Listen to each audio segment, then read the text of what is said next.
Are we ready? Okay, thank you everyone.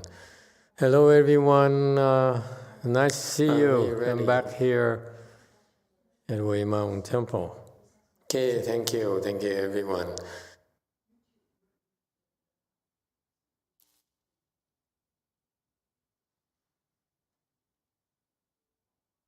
Have you figured it out?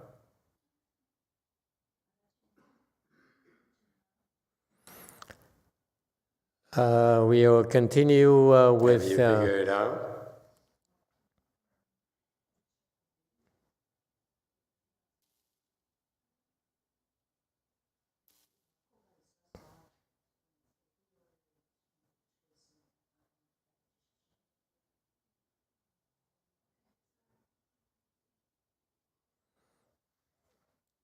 We'll continue with Master YongHua's chanting instructions. First of all, I'd like to make a few comments. Last night, we welcomed the old abbot to Dharma Treasury Temple, who came back from a trip to Thailand, and he recounted his experience.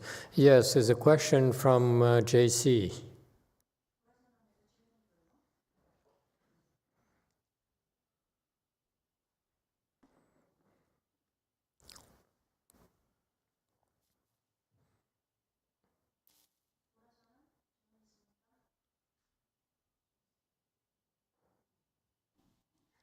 예, 보라선언입니다. 혜순 선생님으로부터 두 가지 질문이 있습니다. 첫 번째 질문입니다. 제가 2년 전 막 현재 스님께서 오셨을 때 단식을 하면서 굉장히 편안한 안락 상태를 경험했었습니다. 그러나 그 안락 상태는 그리 오래 지속되지 않았습니다. 그러나 우리가 평소에 겪는 고통의 상황은 끊임없이 지속됩니다. 이 두 경험 속에서 과연 어느 것이 실제인지 알 수가 없게 되었습니다. 이 두 경험 중 어느 것이 실제일까요? 이것이 첫 번째 질문입니다. 두 번째 질문입니다. 저는 매주 보산사에서 지내며 마치 미친 것처럼 절에 열심히 다니고 있습니다. 하지만 문득 내가 가정에 너무 소홀한 것은 아닌지 걱정이 올라왔습니다. 제게는 결혼해야 할 나이인 두 장성한 아들이 있음에도 그들이 결혼을 하던 말던 너무 신경을 쓰지 않고 내버려 두고 있지는 않은가 하는 생각이 듭니다. 수행보다는 부모로서 자녀의 결혼 등에 더 신경을 써야 할까요? 아니면 지금과 같은 삶을 계속 살아도 괜찮을까요? 이렇게 두 질문입니다.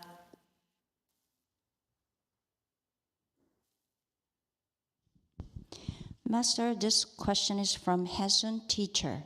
She has two questions.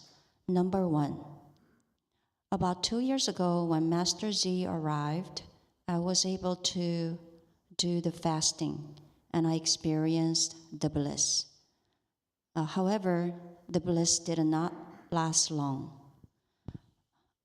Living ordinary life, we experience suffering. So now I'm a bit confused between these two experiences, the bliss versus what we always feel during the day, daily sufferings. So I'm wondering which one is real. That's first question. Second question, I have been visiting JMT and almost I would say crazy about going to JMT. I almost feel like maybe I'm neglecting my family. I have 2 adult children, 2 boys.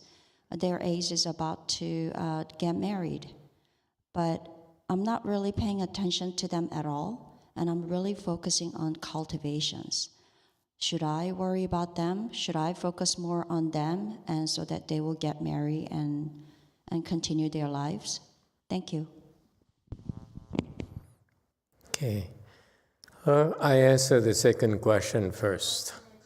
your children are mature now, they're older now, so you did what you could to raise them. So now it's their lives, so it is important to let them live their lives and discover lives themselves, experience lives themselves. So you don't need to be overprotective.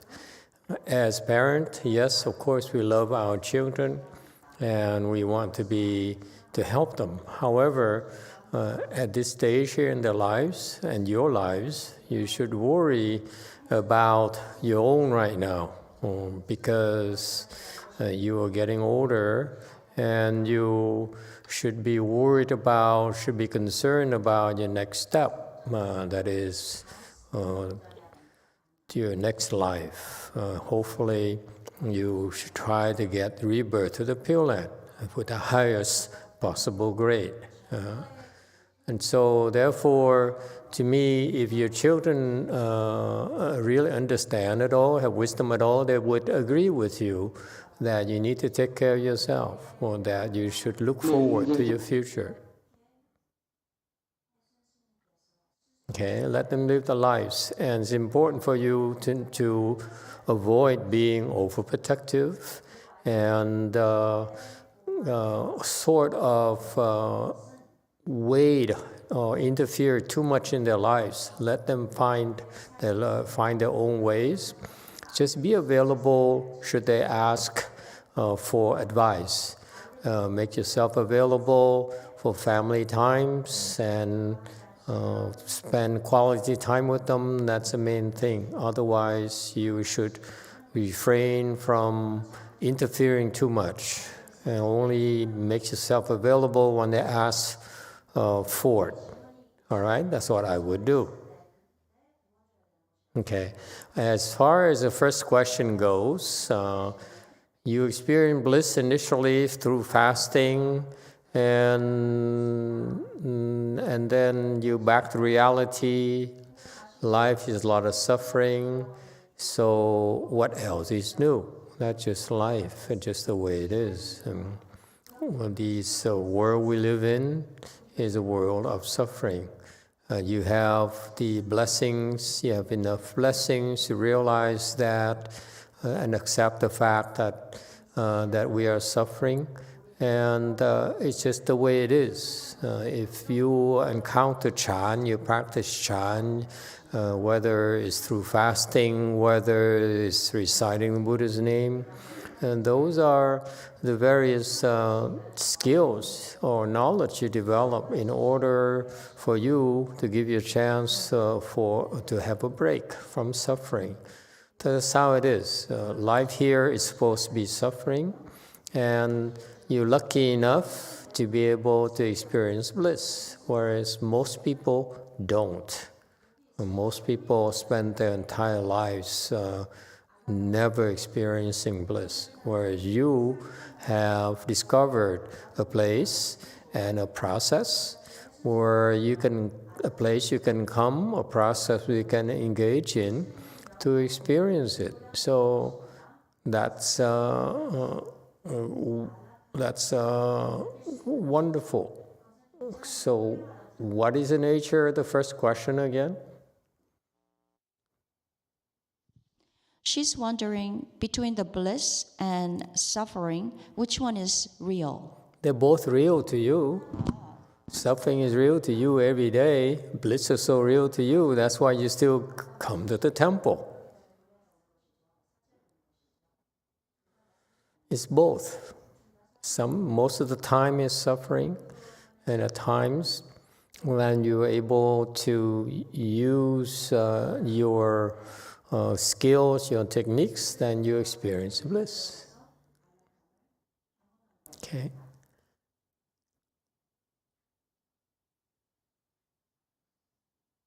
Did I answer the question? That's the way it is.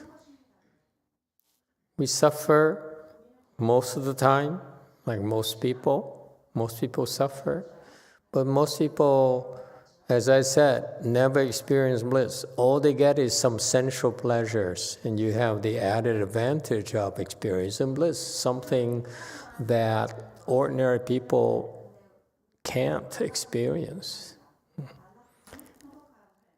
And that's you far better off already. So it's up to you now to decide how much more bliss you can or you want to experience. That's all. And keep it up, and we get better and better. And the skills will get better, so your bliss will increase and will last longer. Okay, so that's a part of the Chan training, is that you hang in there, you keep up with the practice, and we'll get better. Okay, so that the suffering is more bearable, whereas for ordinary people, the suffering is overwhelming because they have no other choices except buy some reprieve through sensual pleasures, which actually create even more suffering. Actually, ordinary people, they sink more and more because of their suffering. All the sensual pleasures add to the suffering eventually, and that's why they get more and more confused. At least you have a break. When you practice this Mahayana practice, a Chan practice, Pure Land practice, you have a break, and you're able to restore your balance and recover. To me, life is not about avoiding suffering, because you can't. The Buddha said so. In a Saha world, life is suffering. There are all kinds of sufferings. Sufferings of being poor, sufferings of being sick, suffering of getting old, suffering of being away from the people you love, and so forth.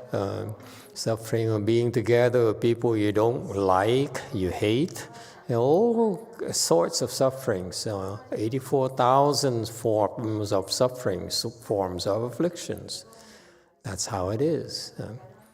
But what we do is, through our spiritual practice, we turn these sufferings into bliss. We turn these sufferings into wisdom. Whereas ordinary people don't have that option. And as far as your children are concerned, they want you to be happy, they want you to be healthier, and the fact if you continue to do this, you will be happier, you'll be healthier, and that's comforting to your children.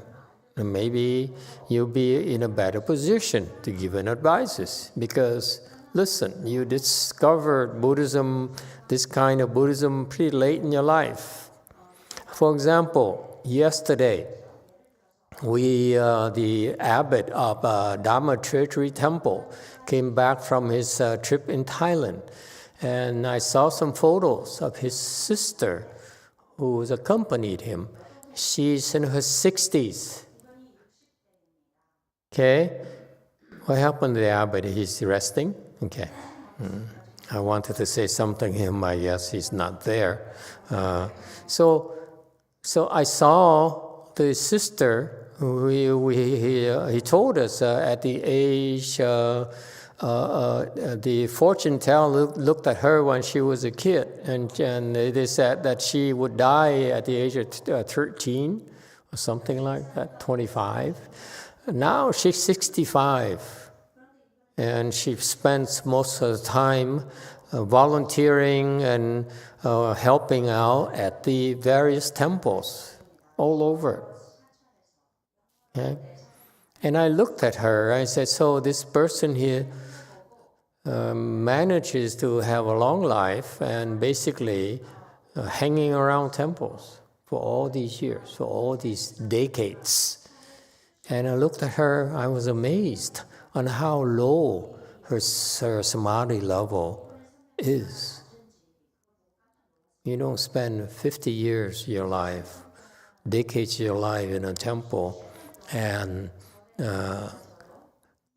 really experience so little bliss. Okay? And so, you see, even for the people, the Buddhist disciples who go to the temples, they don't necessarily are experiencing that much bliss or are learning the better dharmas to benefit themselves and their family. So I feel you far better off. So you have a lot to be proud of. You have a lot that your children can benefit from and can look up to you for advice and for comfort later on in their lives. Okay? We are a tiny temple, tiny group of people. Yes, we are cultivating quietly together. And the abbot, I don't know, anyone remembers how old the abbot of DTT is? Anyone? 90 years old or something? Anyone? Ahong, how old is the old monk? Sorry, Master, I don't keep track of it. You what? I did not keep track of it. You didn't know what? I did not keep track of how old he is. Keep track. I see. Anyone keeps track? Hey, Go Forest people, you must keep track of him. No? He must be like 90 or...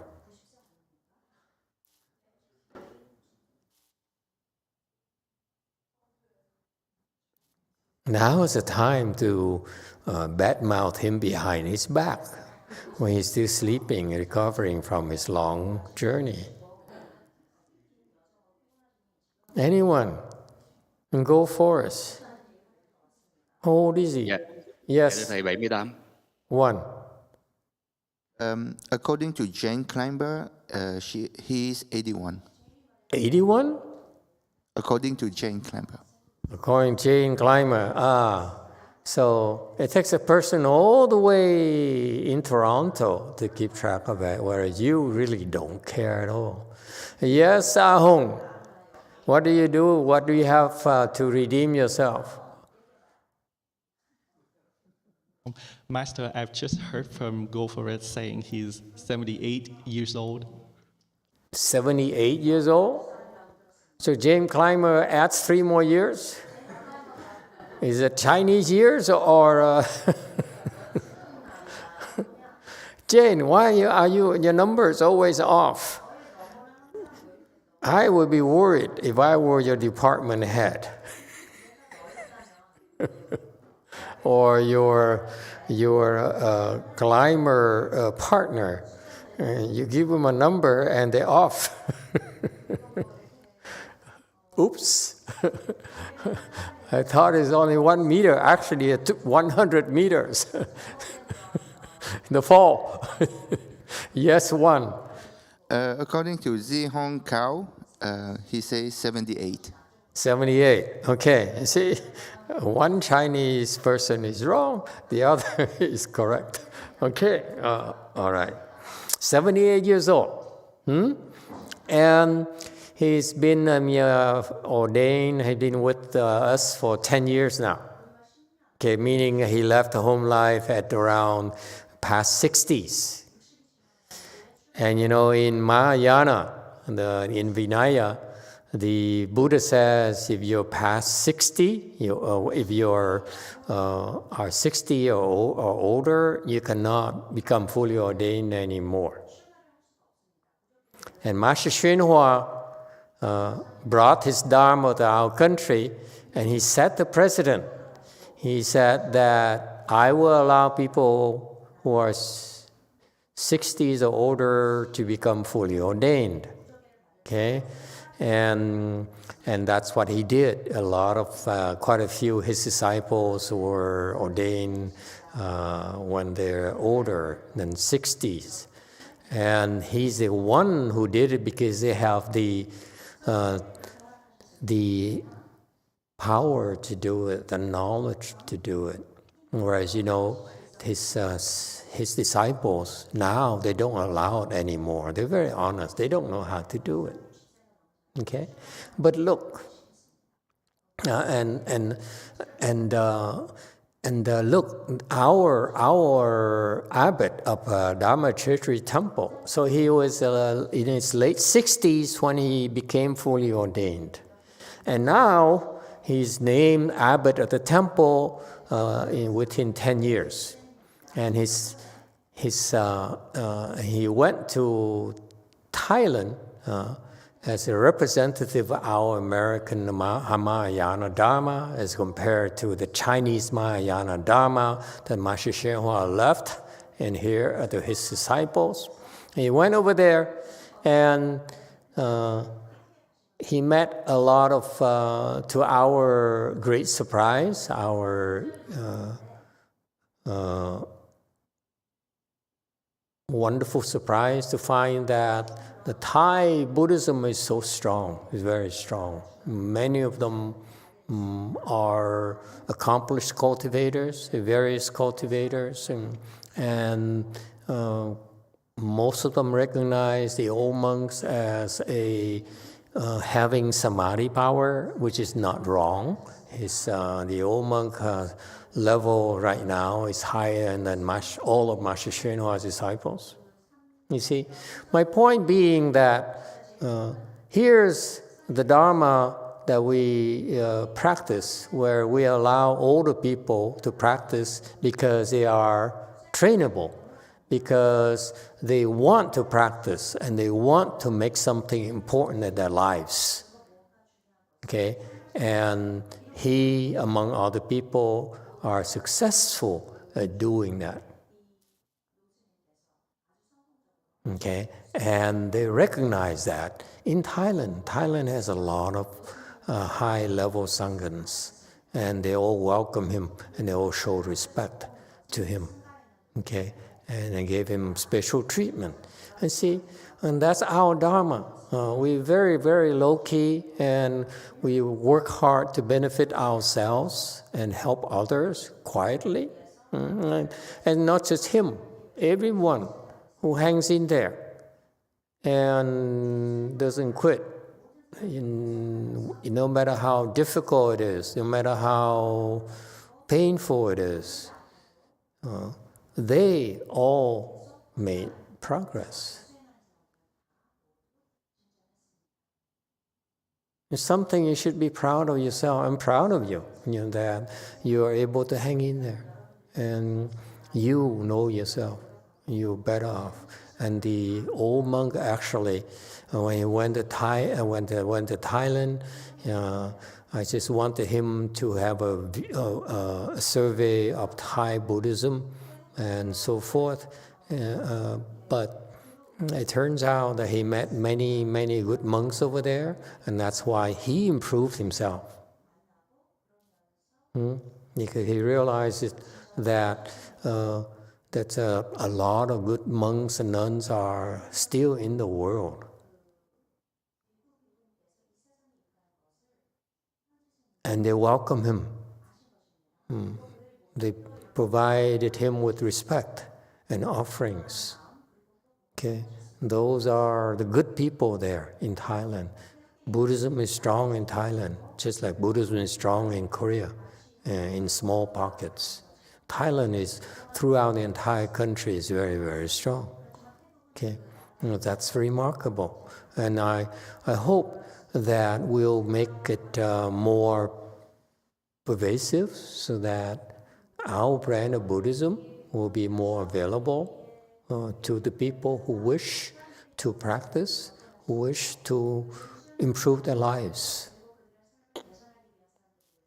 It's not easy, but it's possible. Okay? Because we have a track record from low level to high level people, depending on how hard you're willing to work, how much you can endure. Okay, and so we are making a difference. We are recognized by others. Not we seek the recognition, but actually you don't realize they are very happy to see such results from the U.S., which they didn't think was possible in the U.S., especially since Master YongHua died. Now we're proud to say that, yes, in the U.S., we have people who cultivate, and everyone is given a chance. And the same thing now we're spreading to Korea. As I keep on telling you, you're very special.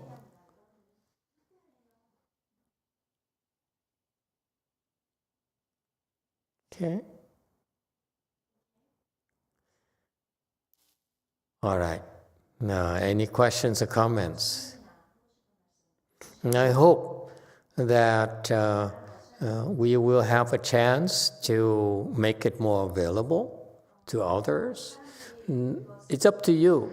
I'm very happy where I'm at right now. If I don't do anything else, I am ready to retire. I've done enough. A lot more than I was hoping to be able to do. Okay, now it's your turn. If you step up, I will hang around. You don't step up, I will simply coast along.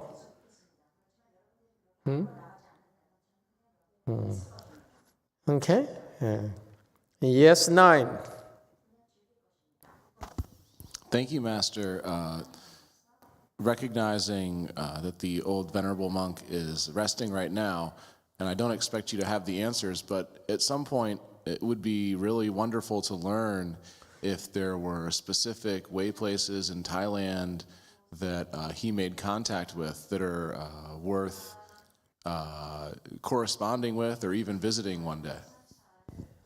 Absolutely. He himself said he would like to go back there and maybe organize a trip for you. And it's not just a trip where you go and simply goof off and eat good food and take your photos and so forth. What's amazing to me that he didn't have photos taken with the other monks at all. For the typical monks, they would have the photo taken. See, I've seen the big shot, this abbot there, vice abbot there, these big temples, and they show off. And he didn't do that. So maybe next time you guys can come or go along and have more photos taken of these great sankans, okay, and these nice places. What he said last night was that it rained relics wherever he went, whatever he, a little bit of cultivation he did. The relics rained down and all sorts of relics. Before we heard of other monks and nuns who have lots of relics, but his relics nowadays, can you imagine? There's so much variety. It rains relics when he's around, when he does things, when he cultivates. That's amazing. And you should be proud of it. He's your product. He's got there because of you. If you didn't come to the temple, if you didn't practice, there's no reason for us to do what we do. Same thing. The reason he improved, because he went to Thailand and said, wow, these are very special people. They deserve my respect. And I need to be at my best. I need to be better, even. And that's how he improved. That's what's happening to you too. Look around you. We have people who are much better than you. Much, much better, I assure you. You look closely, they're far better than you. you just can't see them. You only see, bits and pieces. Yeah? A glimpse here and there, that's all. It's a fantastic thing. He went there for a month and a half, 6 weeks, and he saw them and said, wow, I'm impressed. These are special people. And the result, he raised a notch. You know how difficult it is? How difficult it is for me to sit, how monumental of an undertaking for anyone to be able to surpass all of Master Hsuan disciples in 10 years. You know how great of a teacher Master Hsuan was. And you know how limited we have in terms of opportunities, in terms of support, in terms of, we lack in so many things, okay? But it happened because of you. You keep on coming to the temple. You keep on coming here and cultivate. In spite of how ill-tempered I am, and how violent I can become sometimes. Well, more often than I should. You see? Yeah. He understands cultivation. We cultivate because there's a reason for us to. And you gave him the reasons to do that. And it's going to help a lot of people in the future. Okay? He'll come and they look at you and say, wow, these people are special. All of you. That's us. The difference between us and others is that you make yourselves available. You welcome everyone. You don't shut everyone out. I've been to those temples. I said, no, you're not good enough. No, we do it our style, our way here, and you out. You're not, you're not welcome. For here, we open our hearts. You open your hearts to the children. You open your hearts to newcomers. You open your hearts to each other. You put up with, our bad tempers, our afflictions, our violence, our clowning around, all those things, it all happened because of you.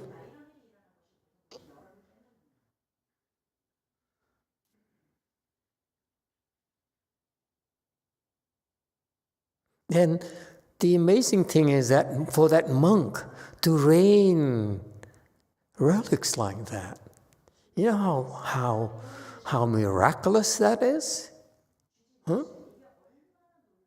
How many people in the world can do that? And maybe you should have, those fancy cameras and let him meditate and then and the variety of the relics are incredible, Kan. Last night, look at, the relics that life there. I put in my hands, so wow, these are nice, cool things. They're luminescent, they change colors, they shine, they emit light when you turn off the lights. It's amazing. The kinds of miracles he's pulling off himself for a guy who's nearly 100 years old. It's you who's behind it all. And hopefully, I hope you decide that one day you be like that or be better even. All right? Our Buddhism is for everyone. And I'm so proud of the fact that you open your heart towards everyone. When I started, each temple I went to is like we look down upon outsider because you're not good enough. We're better than you. We're privileged class, whereas you are, So American. So pale-faced, even though you're not.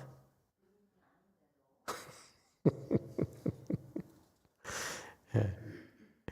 Questions or comments? It makes you feel good, trust me. This is what keeps me going. I'd rather go fishing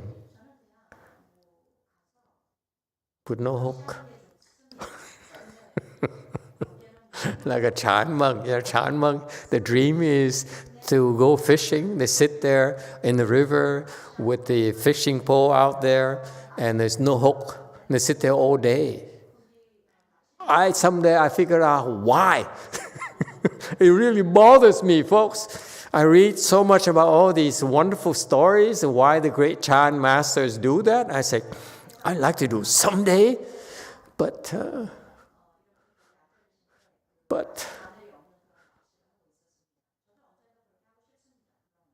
you're still not mature yet. All right. Any questions or comments? Open your heart, guys.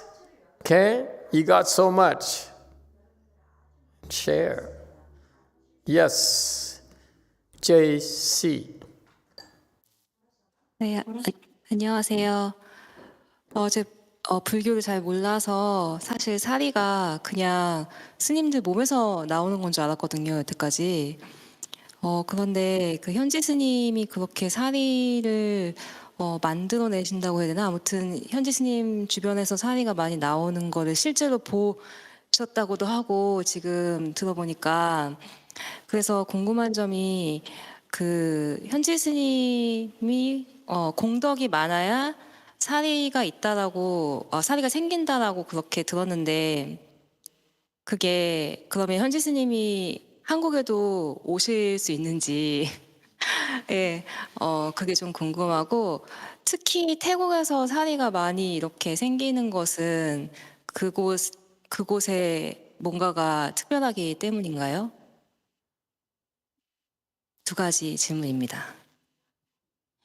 Hello, Master. I was not aware of Buddhism that much, but what I understood so far that I thought shariras are coming from Venerable's body.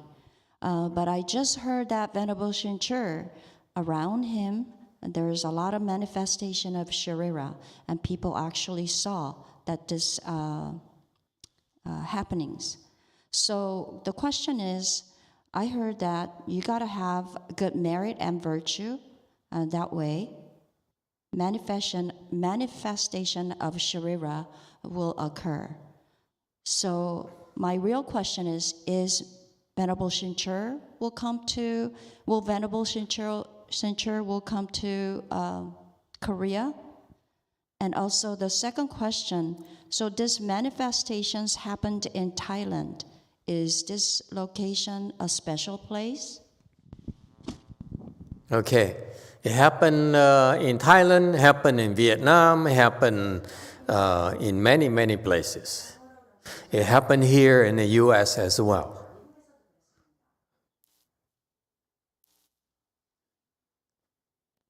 So I'm not sure why it happened, but clearly there are manifestations of his virtues, merit and virtues, and basically it's happened after he does something meritorious or virtuous, or when he cultivates.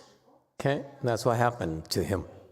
When he meditated in that with those famous temples and that luminescent golf ball size, for bigger than a golf ball, actually it's even slightly bigger. I held in my hand. Okay, and the luminescent thing, it's the Yaguang, the night light, bright pearl. Okay, and that's the thing that emits light when it's dark and you see it. It's unfortunately you couldn't catch it from the camera at DTT, which was still didn't do a good job relaying the image. But his relics, the relics that are appearing, they are bigger and they're getting bigger and bigger, have more varieties. That tells me that his merit and virtues are far greater than before, and much more rounded in terms of merit and virtues. Okay, each type of relic is a manifestation of the great deeds that he accomplished in his practice. Okay, and so you see, so that's the Buddhist miracles, if you will, and hopefully we will ask him to go to Korea because he went to Thailand, which is not that far from Korea. So hopefully one of these days we'll ask him to go to Korea.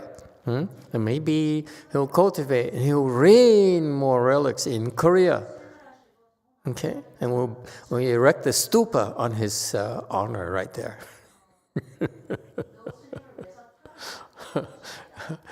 In our temples, he's known as a relics monk because he has so many relics that he keeps on raining relics wherever he goes. Okay, it's because he loves relics. He really, really likes relics. That's how he talked about. That's how he really wants. I, in contrast, want a red car, so I'm a lot more practical than he is. Yes, hopefully we extend an invitation to him. How's that? Huh? Oh, and actually, now that he's getting healthier, maybe we can have more pilgrimages with him, go various places. I'm so proud, folks, that how those people in Thailand recognize him as a real deal, as a real Sangha. It shows that they are quite impressed with the new crop of monks and nuns from America, from United States. Okay, and I hope you join the ranks. More and more of you will be like that. Yes, one. We have a question from one person. I cannot read Chinese. You're Chinese, you cannot read Chinese? Huh? No. Okay. The Amitabha transformation venerable, was it Ajahn Man? Ajahn Man. Ajahn Moon? No, it's different. Ajahn Moon was a fourth-stage arhat. And he's very fierce. He became fourth-stage arhat by practicing very vigorously on his own in a forest tradition. He hung around the frontier areas between Thailand and Laos or somewhere in the neighboring countries where there's no one at all. It's wilderness in the older days. No drug traffickers yet, even back then. He's on his own. He lived there for like 2 decades on his own. That's how he became a fourth-stage arhat, by reciting Buddha, which means Buddha. So that's how he does his practice. Buddha, Buddha, Buddha. Me, for our Chinese style, Buddha, Buddha, Buddha. Okay, Namo Buddha, Amo Buddha, Amo Buddha. But no, he's Buddha, Buddha, Buddha, Buddha. And he became a fourth-stage arhat. And his samadhi power is so strong that he came back to the civilization, and people recognized that. People were impressed by his samadhi power. But the transformation body of Amitabha Buddha, that monk there, supposedly the transformation body of my Amitabha Buddha monk, he's not the same as Ajahn Mun. Ajahn Mun, M-U-N. Okay? He's different. And apparently, in my opinion, The Buddhists and Bodhisattvas decided that Thailand is a very fertile country for Hinayana Buddhism. That's why they send a lot of Bodhisattvas there to support them. Trust me, if it were for only fourth-stage arhats, they would stand no chance. So a lot of monks and nuns there actually are pretty good level Kung Fu. They're hiding among the fourth-stage arhats. Okay, and that's why they're so strong. Because in my opinion, fourth-stage arhat are no match for the demons. Only the bodhisattvas can handle demons. Okay, so the major teachers, the major jobs that's held to support and sustain Buddhism in Thailand are really supported by bodhisattvas. It's just my personal opinion, and you quote me, they'll laugh at your face and say, he's an idiot, what does he know? But I really feel that the reason they're so strong is because of the bodhisattvas. Very much like in Korea, even though Korean Buddhism is shrinking, okay, but the core is very strong. It's shrinking, the core is very strong. And now it's shrinking because even though the core is strong, it's outdated. It cannot handle the young people, cannot keep up with the times anymore. Very much like Master YongHua's training to his disciples cannot keep up with the 21st century demands of the young people. Okay, so that's why we need to change. We need to change through you.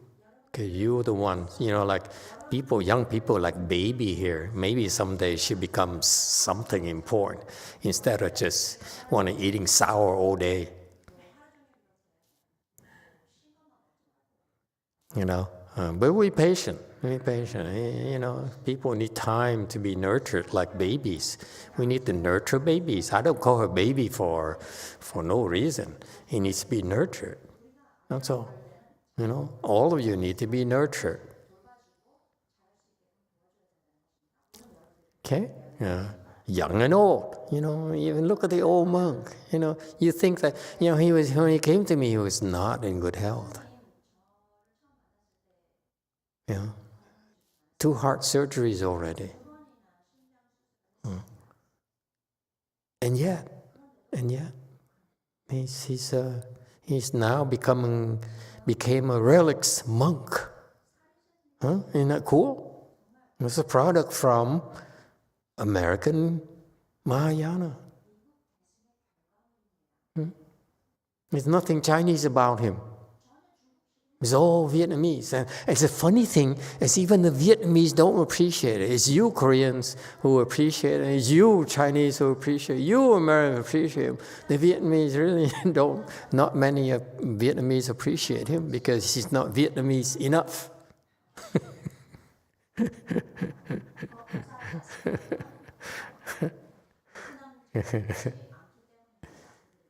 Yeah?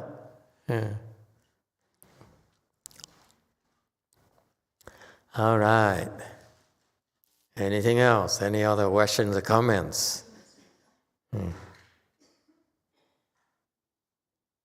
Okay. Okay. Let's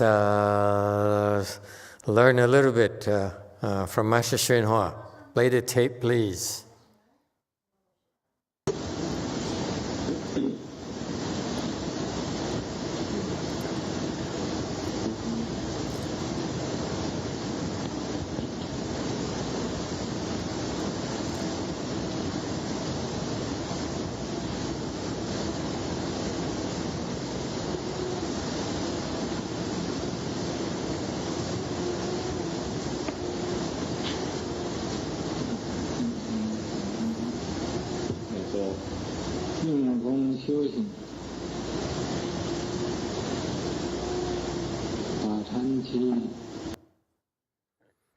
In the past, people applied effort to cultivate, to participate in the Chanqi.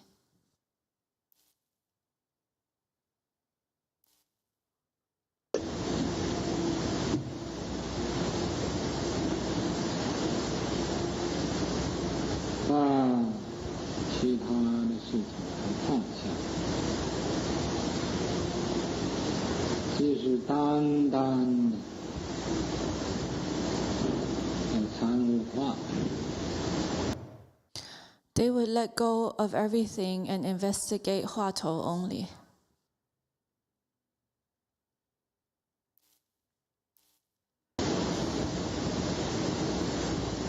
所以他才能开悟，能破了他这个本参，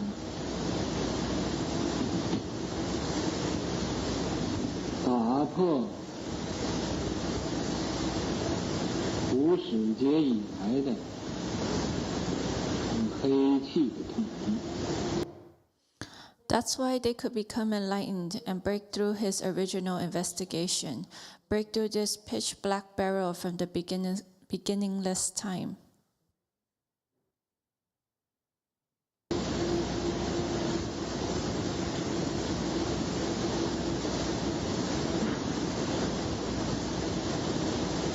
咱们现在的人用功，为什么不开悟？ 就因为咱们所用的功太复杂，没能专一。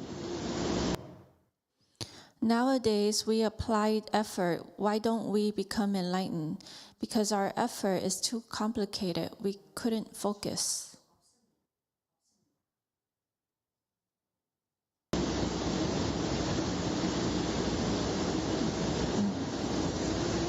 在这个长期的期间，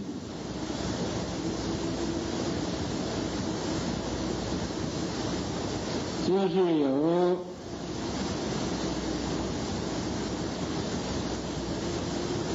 100个比丘、200个比丘、300个比丘。 During this Chanqi, even if we have 100 bhikshus, 200 bhikshus, 300 bhikshus, 乃至500、1000个比丘，或者比丘尼、游客在游客尼聚会到一起。 or even if we have 500 or 1,000 bhikshus or bhikshunis, or upasakas or upasikas gather together.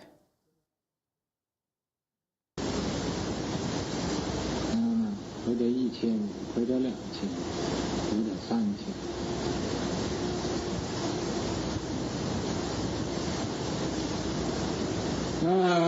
大众都是一样行动。 Or 1,000 or 2,000 or 3,000 people, the assembly do the same. 吃饭的时候一起吃饭，睡觉的时候一起睡觉，休息的时候是一起休息。 We eat together when it's meal time, sleep together when it's sleep time, cultivate together when it's time to cultivate. 不是说，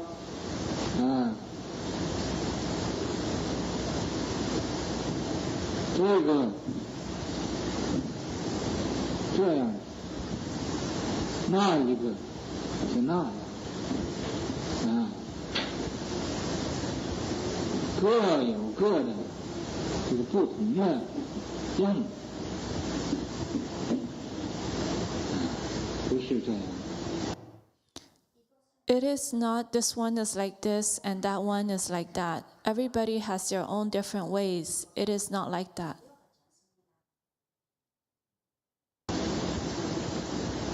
这是不同的样子。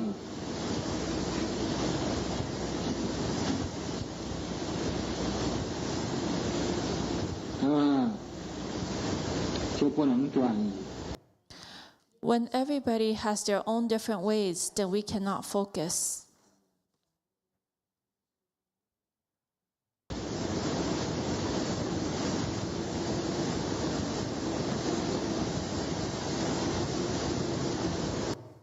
That's it for this audio. Okay, time's up.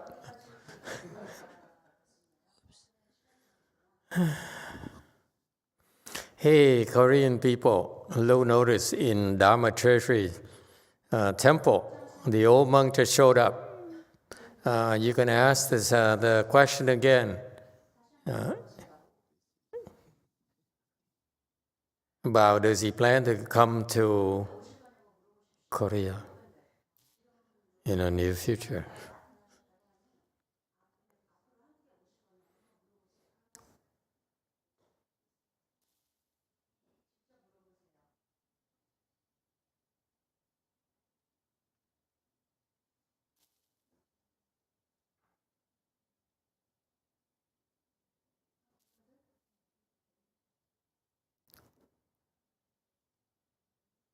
Yeah, go and talk to him, ask him while they're preparing the next tape.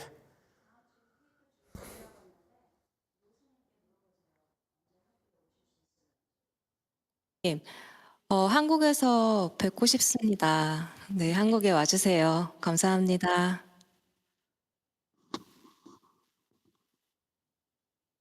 Hỏi tôi phải đi. Trả lời phải không? A Di Đà Phật. Ý thầy muốn hỏi là đi đàn, con cũng như lính, nhà thầy chỉ đâu con đi đó.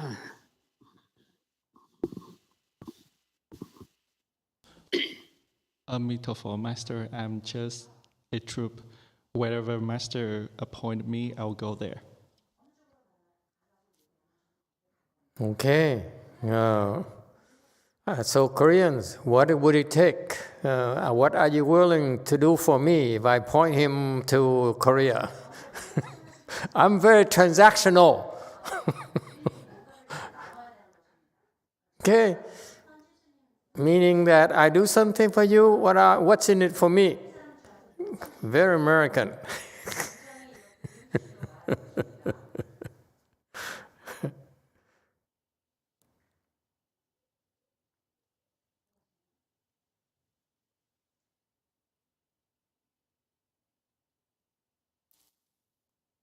You know, what's amazing is that when we talk about improvement, you improve, every time you improve to one next level, your life is extended. Your body is less sick. You're healthier. All wonderful things happen, but ultimately you live longer, you're healthier, you have more wisdom, and all the great things that happens to it. It's happening to all of you, so many of you. You know, and what's amazing is that for the newcomers, they're so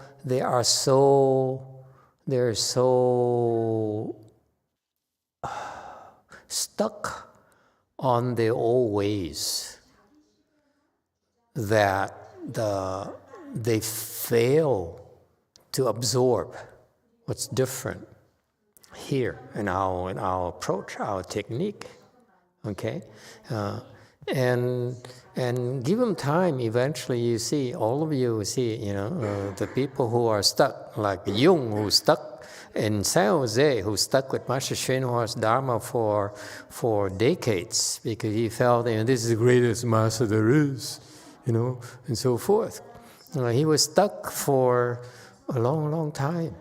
I saw that. I let him be stuck until he came to go force. That's when they start improving so quickly. And that's what happens to people. When you have enough blessing, you pick it up. You don't have enough blessing, it's not much we can do. We can talk all we want. Okay? And because people, especially Buddhist disciples, are very sincere. They're very loyal. Many Buddhist disciples of the good monks and the good temples, they're very, very loyal. So we respect that. Okay? However, what we do is very, very different in that, like Master Shenhua just talked about, he says, the way of the world nowadays, you cannot be single-minded because the practice is too complicated for you. For example, the Koreans, they're so enamored with the Hua-to, which I keep on telling you, to you Chinese, Koreans, and Vietnamese, and so forth. It's not for you. It's only for a very, very small group of select people who fit that profile in order for you to practice the Hua-to. Okay? It's a wrong Dharma for our 21st century. It's just way too complicated for you. It's just too demanding for you, and demands your single-mindedness, your total concentration, total dedication for extended periods of time. That's how we used to train our disciples in the Wei-Yang lineage. Those people were able to practice day and night single-mindedly. That's all they did. The total dedication, which is not the case anymore. You only have so many hours during the week. Maybe you come to the temple maybe every now and then. And so even for some people, once in a blue moon. How are you going to do that? How are you going to practice the Hua-to? So we need to devise ways to help you practice and improve without necessarily demanding that you have to totally dedicate yourself to the practice, like the ancients used to do. That's what's required. It's not the case anymore. I keep on insisting for you. 21st century, we don't have the kind of time anymore. We don't have the kind of blessings anymore. Okay, it takes a lot of blessings for you to be able to dedicate yourself single-mindedly to the practice. Okay, and so I'm looking at the old group where the people went to the great monks and the great temples, and they have a great tradition, they practice, and they made some progress, and so forth. But they're stuck because now they're no longer making progress. So now in our style, American style, I call American style because I do not like Chinese style. I do not necessarily like Korean style. I do not like Thai style. I watch them. I saw how they train the disciples. And I listen, for example, to how the Thai masters in their lineages train their disciples. I say, wow, that's very interesting how they do it. Or I watch how my master trained his disciples. Master YongHua trained his disciples. Or the Vietnamese trained his disciples. I heard how the Tibetan trained their disciples. And no, it's not going to work anymore. Okay? And so we need to have a new approach in training so that we can pass on the knowledge to you. Otherwise, it dies with us. Yes, JC. 네, 김보경 씨 답변입니다. 현지 노스님 꼭 한국에 와주세요. 한국에 와주시면은 제가 맛있는 밀크티를 사드리겠습니다. 그리고 한국에 오시면 그때 꼭 연차 쓰고 따라다닐게요. 이상입니다.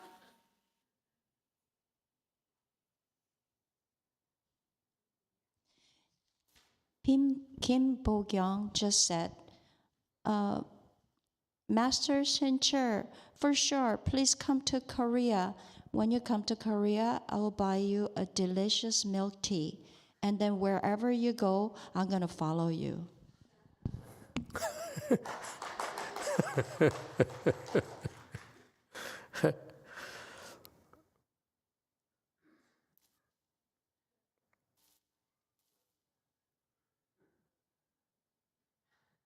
He's sleeping.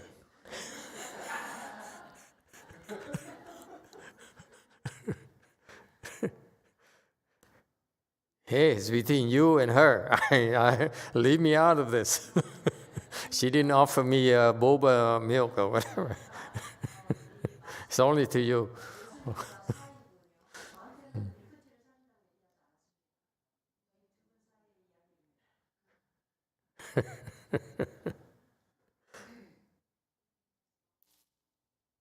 A Di Đà Phật. Ở đâu có Phật tử và thầy cần thì con đóng góp được cái gì thì con làm.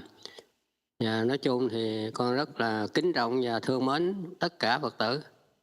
Thì cái trong khả năng con có cái gì thì con giúp được thì con làm.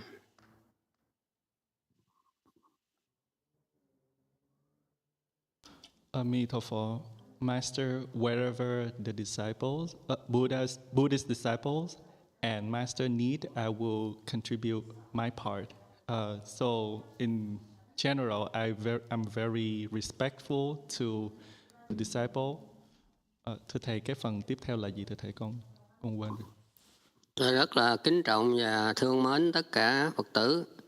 Cái gì họ cần mà trong khả năng tôi có thì tôi giúp không có điều kiện. I'm very respectful and loving all of Buddhist disciples.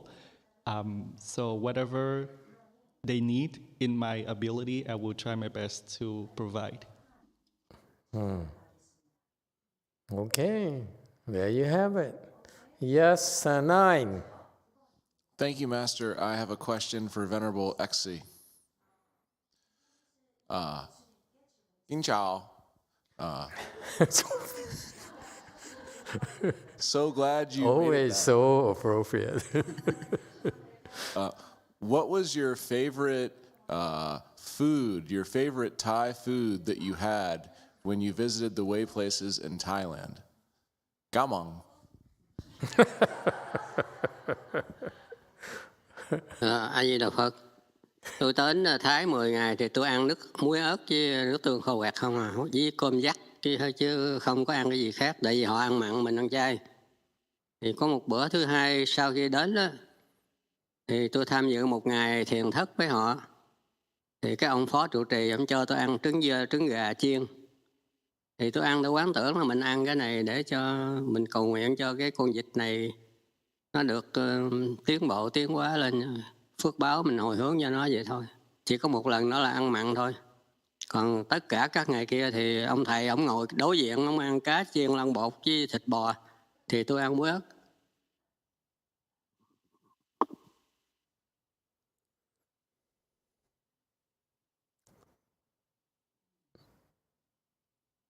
Emitofuo. So I have visited Thailand for 10 days. The whole 10 days, I only eat salted chili, muối ớt. I don't know how to translate that. I'm sorry. So basically, it's a chili, and then you smash it and mix with salt, or you get the soy sauce, and then you put sugar and boil it until it's condensed. So I eat those things, two things, because majority of the Thai people, they eat meat, and us, our practice tradition, we're vegetarian. So then there's one time they holding the chanti there. So then the vice abbot invited me, give me a fried egg, and only that one time. So I eat that, and I just think of contemplating to help with that beings. However, other people, they eat the When you ate that fried egg and you contemplate helping the duck, it's a wrong animal anyway.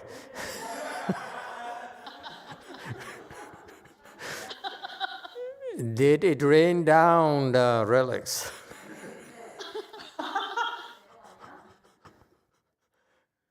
Thưa thầy, con ăn thì con nhìn cái trứng thì con biết ơn cái người này đã cho mình một phần thân thể của họ để mình ăn. Thì mình cầu nguyện là họ tiến bộ hơn với những phước báo nào mình có thì mình chia sẻ cho nó, chứ không phải lợi dụng cái thân của nó để mà mình ăn. Yeah, but were their relics have rained down? Dạ, cái ăn cái đó thì là bữa trưa, thì buổi chiều đó là xong khoảng 4 giờ chiều. Thì rất là ngoạn mục là tất cả thiền sinh đi về thì ra tới parking lot thì khoảng đến 2 đến 30 con hạt nó bay ở trên, nó sail ở trên không mà rất gần. Mình nhìn có thể thấy những cái lông đầu của nó bay rất là tự tại. Thì lần tiên trong đời con thấy thì con nghĩ là cái thiền này không phải riêng mình, mà cả thiền thất nó thanh tịnh, cho nên nó tới, mình quyến rũ nó tới, cho nên rất là thích thú.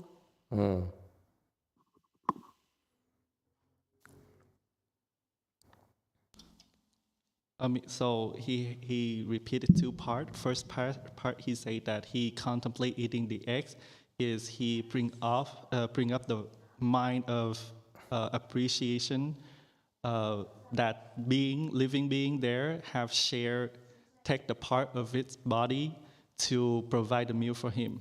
So, and then Master asked about is there any auspicious event happen after that? So Master Shinchu replied that so after the Chanchi, whenever the practitioner went back home at 4 o'clock, 3 to 4 o'clock at night, there in the evening there was 20 to 30 crane flying, very peaceful and at ease. That was the first time he saw that right at the Chanchi over there. So it's very attractive to him because he's known that these beings appears because of the atmosphere, the peaceful atmosphere surrounding the place.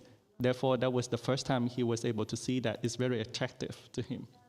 Very nice. Then, because they flew very close to the point where he could see the feather on the top of the head in great details. And so, because of that, in honor of that, in response to that, we will cut short our Chanchi now in 2 sessions only. Okay? 3 hours in the morning, 3 hours in the afternoon. And hopefully the cranes will also appear in the skies.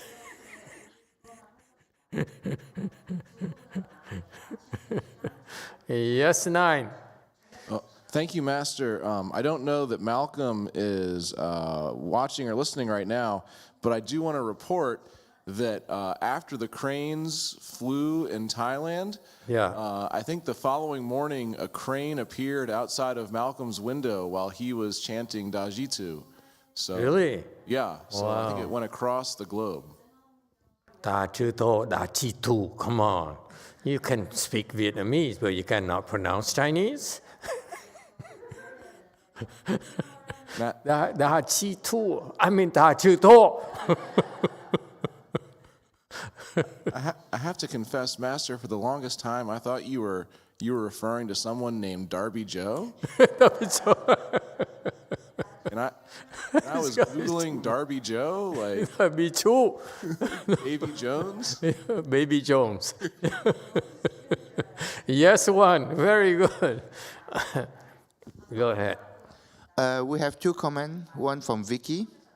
What I found very interesting is that almost no Thai monks realized that Venerable XC brought relics manifestations wherever he went. The other one is from Altadi. The Sharia looked good on the camera. Thank you. Yes, 8. Shannon sent me a text this morning, and she was reciting the Great Compassion mantra, and there was also a crane outside her window. So the cranes they flew to Florida and to Los Angeles, Burbank. Yes, 1. Jane. The climber, the one whose numbers are off. Yes. She said, not Malcolm. It was outside Shannon's window. Shannon's window. Oh, okay. All right. So, same crane, I'm sure. Okay, very good. See, all sorts of manifestations, not just the relics. Okay, so if you feel like that you want to go to Korea to make some Sharia's reign in Korea, I'm for it. Master Omang, you find a time to go to Korea. and make it rain. Relics would be so cool.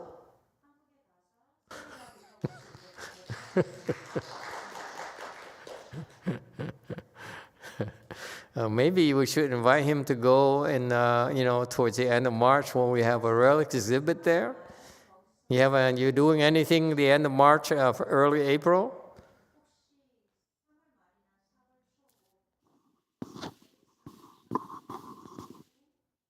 Dạ thưa thầy không, tại vì ở đây con chỉ theo chương trình của thầy thôi. He says he's free. Okay, we'll discuss it later. Okay. God, you guys are so... No wonder Master Xinhua said, you can't concentrate. We're supposed to study Chanqi, and all we want is travel and food and cranes. Okay. Okay, so anyway, continue with Master Xinhua a few more minutes. Yes?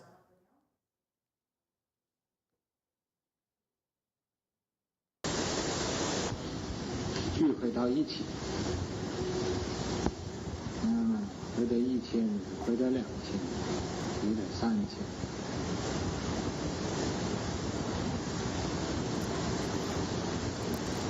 那么大众都是一样行动，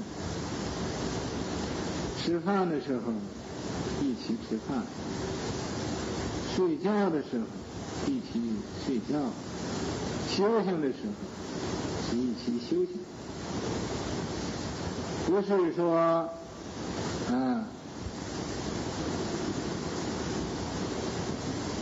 这个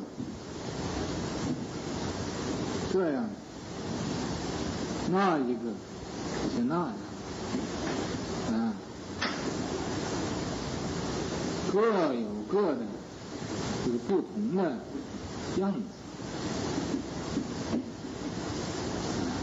不是这样，这所不同的样子，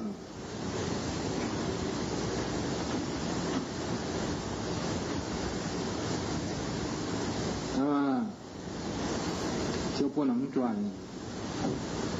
你必须要大家都一样。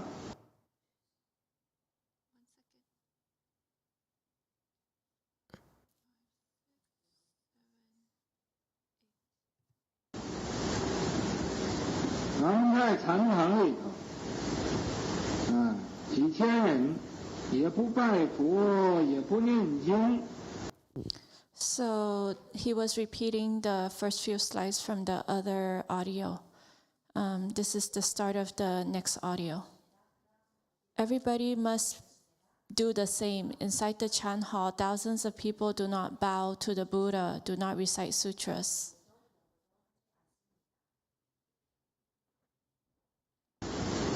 也不看经，也不烧香，早晚课都停止，都不做。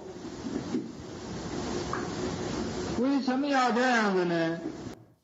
Do not read sutras, do not light incense, even morning and evening ceremonies are halted. We don't do any of those. Why is that?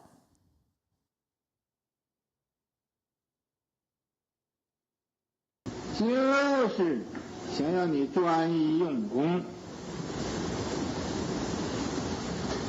你不能在这个禅堂里头自己看经，或者自己说话。 That is to have you concentrate on applying effort. You can't be inside the Chan Hall and read sutras yourself or chit-chat. 或者自己修其他的这种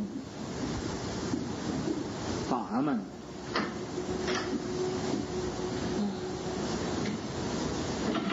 那么大家都修这个统一的法门，来像一条菩提道上走。 Or practice other Dharma doors yourself. Everybody should practice the same Dharma door to walk toward the Bodhi's way.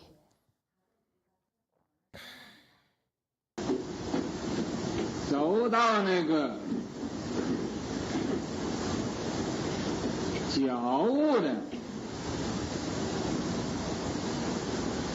果位上去，这是我们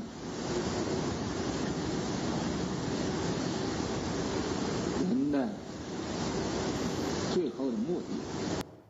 Walk toward the fruition of enlightenment. This is the final goal for us humans. Or the vegetables of enlightenment, just for the record. Okay, now it's too bad that we couldn't ask Master YongHua anymore, but I wonder what happens to the people who cannot sit there all day and meditate all day. How are we going to help them? Because what happened to me is early days in a Lu Mountain Temple where the students came to do the chanchi, and they couldn't last for one day, let alone a week or a month. How are we supposed to help them? How are we supposed to make their time worth it? You see, this is why if you do keep this old style here, there's no chance for any of you. Okay? So, for example, Master Z, I don't know where he is. I can't see him on the screen. If you make him sit all day, he will sleep all day. He'd love that. We simply lean forward and sleep all day. So many of our students love to come to the chanchi just to sleep. So how are we supposed to help them if they're forced to do the same thing? They can't bow, they can't recite sutras, they can't recite mantras, they can't do anything but have the same thing with everyone. You see, the methodology no longer is viable for our times. We need to be more flexible. Okay? Not everyone can sit that long. The old monk is one of the rare few who was able to do it for a week or two. Now he's become a monk as a layperson. Now he's become a monk. He can do it a lot longer. But still, for most of us, he's a rarity for the most of us. We can't do it anymore. Yes, 9. And then this chanchi, how are you going to benefit from a chanchi if you can't do it? Thank you, Master. I've been contemplating this for some time, actually, and forgive me if this is somewhat sacrilegious, but it's my attempt to try and modernize an approach that could work with young people. And I've been thinking about how cool it would be to create a Chan TikTok challenge. And the TikTok challenge could be shoot a time lapse of yourself sitting half lotus or full lotus, absolutely still, while the world around you is moving quickly, to show your ability to sit for a period of time and to find stillness wherever you are in the world. I think that would be super cool.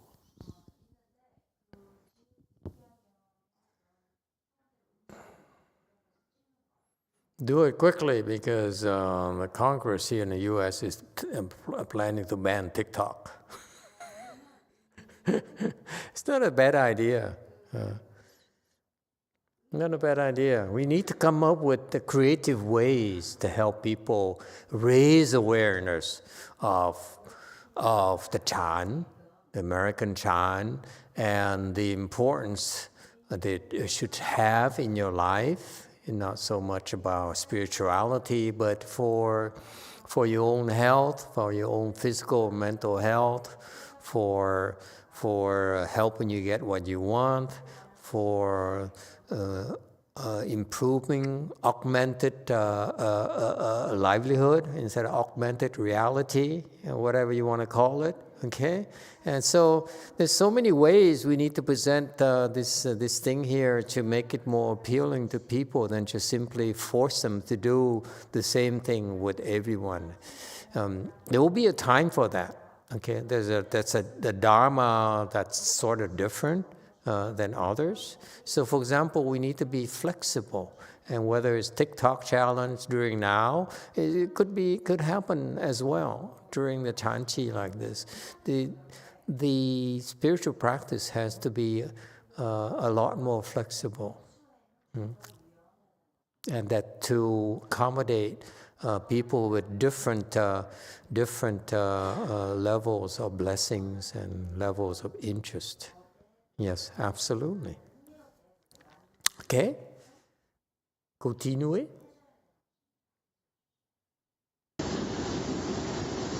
所以，在现在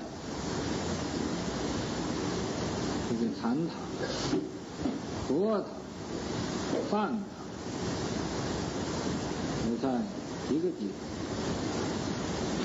这规矩呀是很难圆满。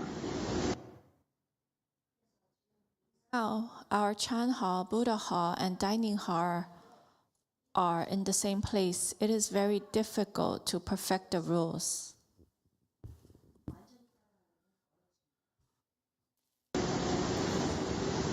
我希望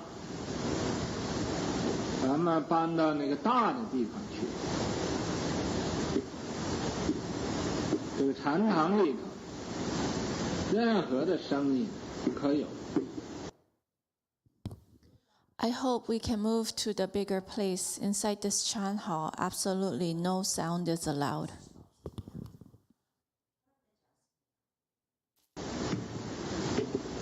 他外边的人来拜佛，也不准到禅堂里。另外呢，这一个佛堂，我们禅堂里头就是禅堂。 If outsiders come to bow to the Buddha, they are not allowed to do so in the Chan Hall. They should go to the Buddha Hall.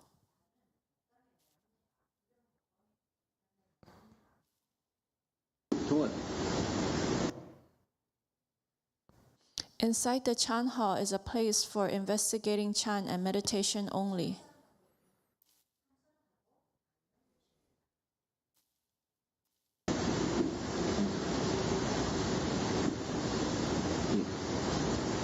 这样子呢，我相信比较共同，这个很容易相应。 I believe it is easier to apply effort like this, and you can easily have responses.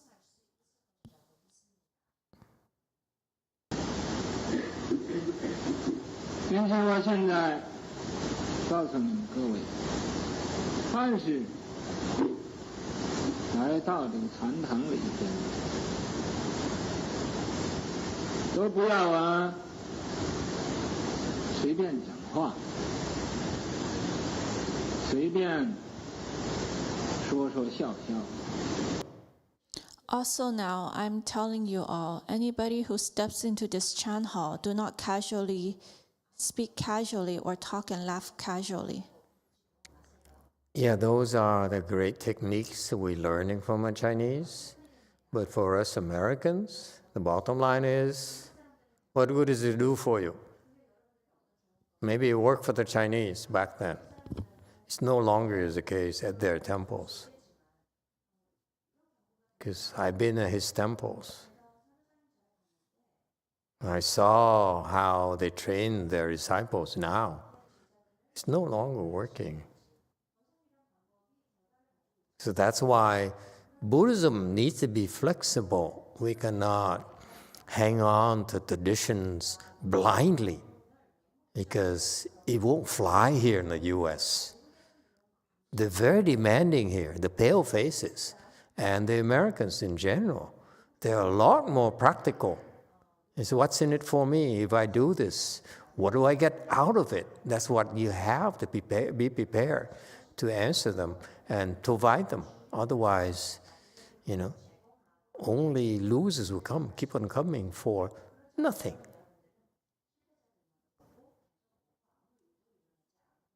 Okay, it's pitiful. Because the mainstream 21st century people, they're not like that anymore. And that's why old Buddhism doesn't serve the needs anymore. It has to be a combination. And for people who are able to do that, fine. And others who can't, they should be helped as well. Bottom line is, what are we doing? What is the Chan technology, Chan-Chi technology that will provide, that's beneficial for them, so that the time is not wasted? And they can feel confident coming to the Chan-Chi, giving it the best, and get something out of it.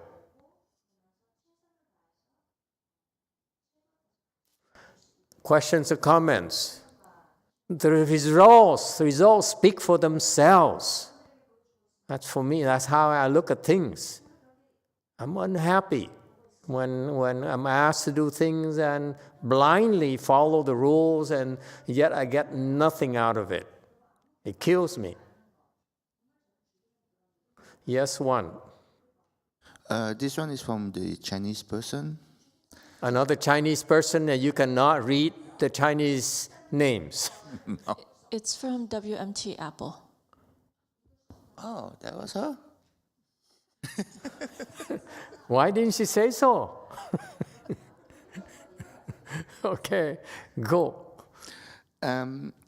She said that you once mentioned that you were sitting next to someone who was flipping pages of sutra doing a Chan-Chi at Master Hua Dao place.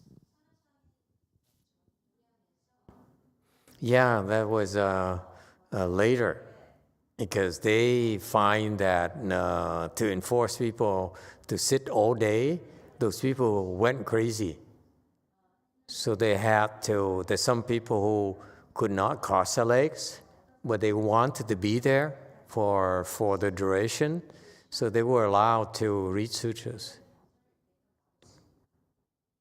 Yes, absolutely. So they bend the rules a little bit, and they continue to bend the rules, shorten the days, and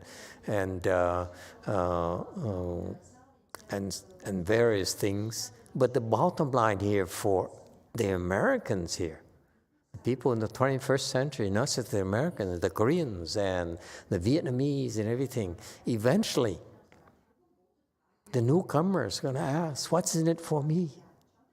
Because I'd rather go see a James Bond movie. Okay? I feel better about it. You know? If I do spiritual practice, what does it do for my spirits? What does it do for my body? What does it do for me? Yes, 9. Thank you, Master. Maybe there's a middle way where you could have Chan-Chi movie night, where you get to sit and watch a James Bond movie. No. Nice try. James Bond is sacred. You don't mix it with Chan-Chi.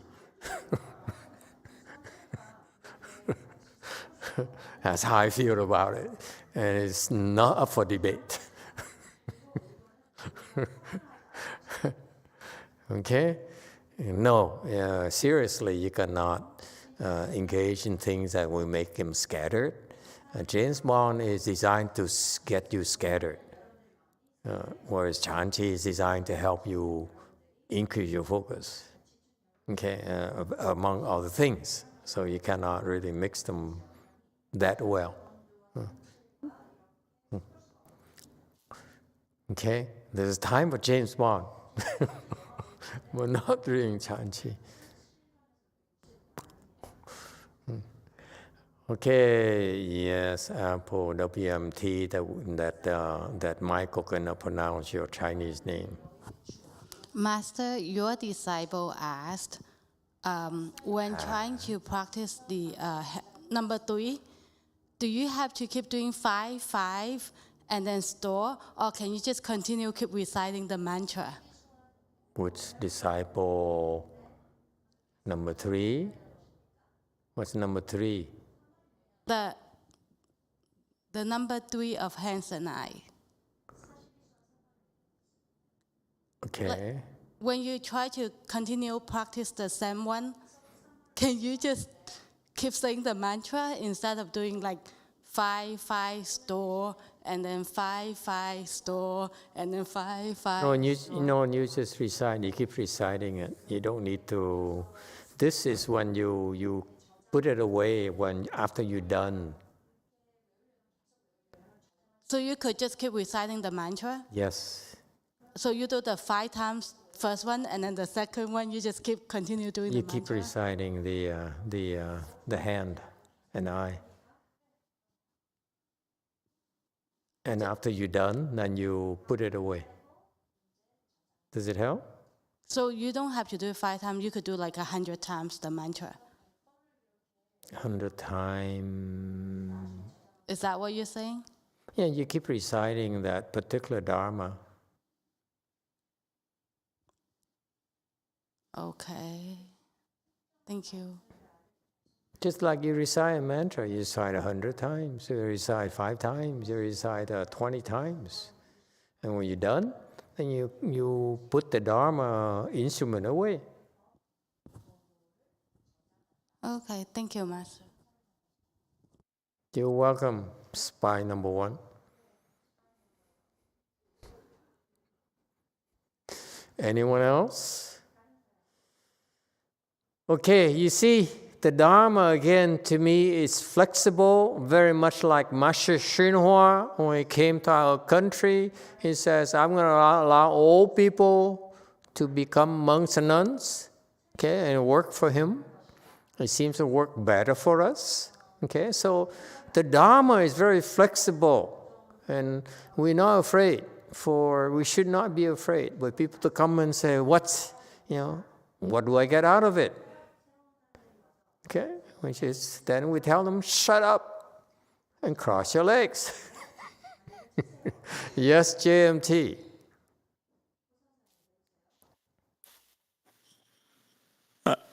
Master, I think the question from Apple, because when we do the hand and eyes, we switch between 5 times of the mantra and 5 times of the true works, and then we start again, and then switch between the mantra and true work. That's what she meant. Yeah, you do mantra and 2 words, mantra and 2 words, you keep what you're supposed to do. That's what the hand and eye is about. You do that process 100 times, or 1,000 times, or 10,000 times. Am I making myself clear? Huh? Spy number 1?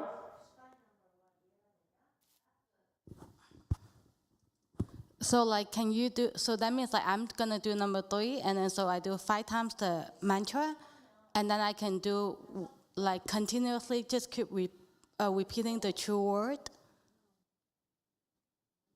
Go back to your temple. That was the question, Master. It's not my fault. Your disciple asked that question.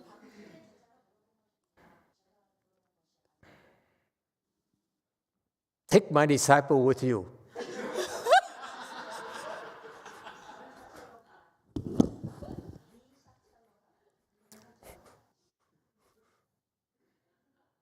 Who is that again, that disciple of mine?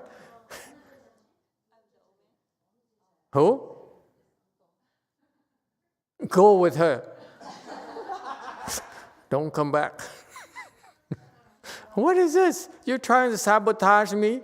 At first, some of you are trying to make me feel I'm going deaf. And then now You destroy my hands and eye Dharma. This is a conspiracy. Back! No, you do like we were taught. One time is that way, you do 100 times, have 100 times that way. You don't change it. Okay? Don't be too creative. Don't be like TikTok. Okay, thank you everyone. Thank you, the old monk. We see you in Korea soon.